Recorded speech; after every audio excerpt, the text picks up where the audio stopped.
สบายดี14ทุกคนเด้อทาง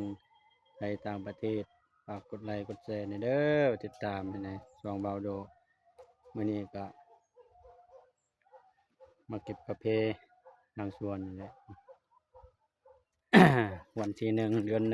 1บุญแม่สากลเจ็ดลาวเฮาเนาะ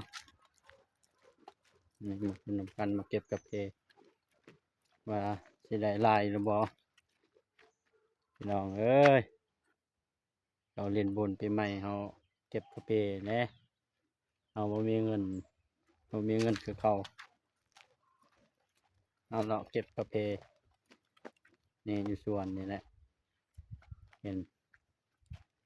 เป็นหลังเรือนเออม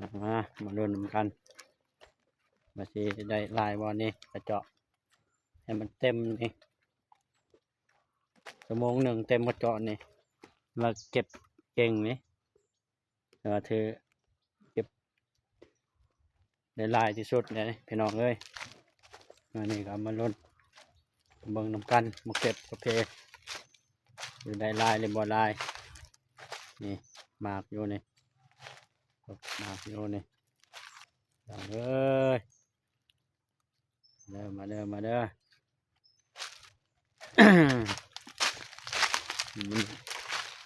9 โมงเต็มบ่กระเจาะนี่มันลองเก็บพี่น้องมา14ทุกคนเก็บกาแฟที่ไหนลายอยู่บ่มาลองกันมาลองพึ่งลำกันพี่น้องอยู่ส่วนคือเขาบ่ได้ไปเลี้ยงแล้วกล้วยปล่อยแล้วยามปล่อยโอนเดือน5จึงหามาหาขวยและหาขวยหาบอล หอดยำเลี้ยงแล้วก็เดือน5พุ่นจึงหาพี่น้องเอ้ยสวนกาแฟบ่ค่อยงามปีนี้เป็นจังไดเนาะบ่ได้มียาดีก็บอกให้เด้อ FC ทุกคนบอกแนะนำวิธีใดฉีดวิธีใดใส่ปุ๋ยอีหยังที่มันงามเนาะส่วนเก่าเก็บกาแฟเบิ่งนี่เก็บเลยเนาะดูนำกันเก็บเลยเบิ่งนี่ยังเบิ่งทางหน้านี่ลองเบิ่งกันสิ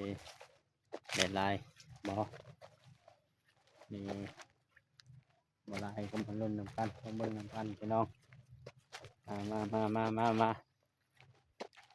โอ้ยไก่สิหดนี่หดเด้อกาแฟนี่กันบ่หดปีหน้าก็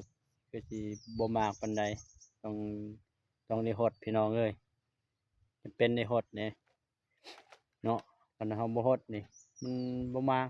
ถ้ามากก็ธรรมชาตินั่นแหละคันเฮาบ่ใส่ปุ๋ยอิหยังก็มากธรรมชาตินั่นแหละเราต้องใส่วิธีใหม่ระบบใหม่แบบยุคใหม่ซะทันสมัยเดี๋ยวนี้เขาเฮ็ดแบบมันทันสมัยซะบ่เฮ็ดคือเก่า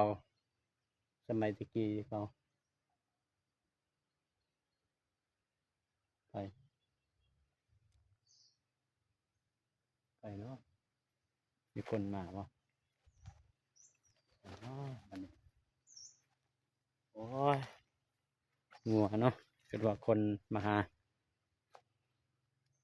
อืมเก็บ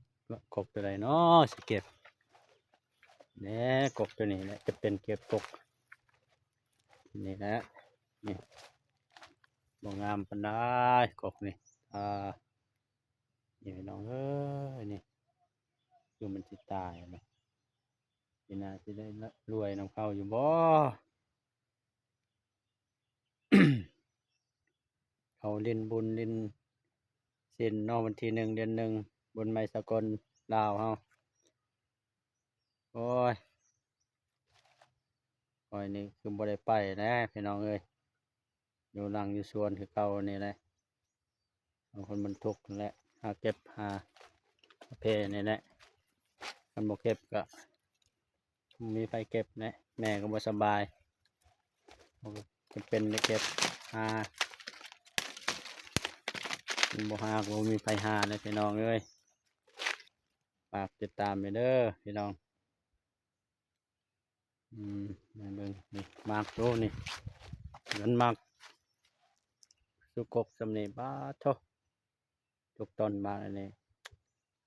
คือสิได้เด้อพี่น้องคือสิได้หลายอยู่คันมากเนี่ยนี่พวกนี้บ่มากปีหน้าสิมากอยู่บ่คันโหดนี่แล้วก็โอเคโหดใส่ปุ๋ยเราต้องใส่ระบบใหม่คันบ่เฮ็ดบ่ได้เลยพี่น้องคันบ่เฮ็ดอันนั้นเนาะมันรีวิวอยู่นี่รีวิวชวนกาแฟจนเอามารีวิวอยู่วันกุดหมู่บ้านนี่กุดน้องนะครับบ่ได้ถ่ายคลิป